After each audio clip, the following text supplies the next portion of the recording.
அதாவது கடந்த தேர்தலில் திமுக வெற்றி பெற்றதுக்கு காரணமே எதிர்க்கட்சி சிதறி கடந்த ஒரு சூழல். இன்னைக்கு எல்லாம் நாங்கெல்லாம் ஒன்னா வந்துட்டோம். இனி ஒன்னும் ஆக போறது கிடையாது.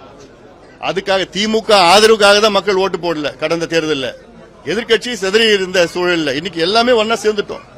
அது இல்லாம திமுக 5 ஆண்டு காலம் ஒரு நரக ஆட்சி, மோசமான ஆட்சி, பெண்களுக்கு எதிரான போதைப் பொருட்கள் ஆட்சி, கஞ்சா ஆட்சி நடத்தி இருக்கிற திமுகவை மக்கள் தூக்கி எறிய முடிவு செஞ்சுட்டாங்க. எங்களுக்கு ஆதரவு மிகப்பெரிய அளவில் வந்துட்டு இருக்குது.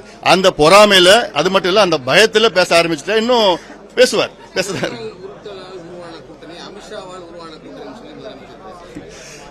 இது ஏதாவது அந்த பயத்துல பேசுறது தான் இதெல்லாம். இல்ல அதான் என்ன, எந்த மிரட்டல, எந்த உருட்டுல, நாங்க மனப்பூர்வமா இந்த கூட்டணி நாங்க சேர்ந்திருக்கிறோம். எங்க நோக்கமே, நாங்க சேர்ந்த நோக்கமே இந்த மோசமான ஊழல் செய்கின்ற, மக்கள் விரோத கஞ்சா விற்கின்ற திமுக ஆட்சியை வீட்டுக்கு அனுப்பணும், அகற்றணும். அந்த ஒற்றை கருத்துடன் தான் நாங்க சேர்ந்திருக்கோம் கூட்டணியில். இதுல யாரு மிரட்டல், யாரு உருட்டல்?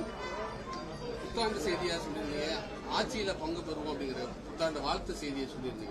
அந்த நிலைப்பாடுல உறுதியா இருக்கீங்களா? கூட்டணி ஆட்சி அமையுமா? அதுக்கான சூழல் டிடிவி தினகரனும் அந்த கோட் பண்ணி பேசியிருக்காரு. இது அதிமுக தலைமையிலான கூட்டணி தமிழ்நாட்டில் இருக்கு.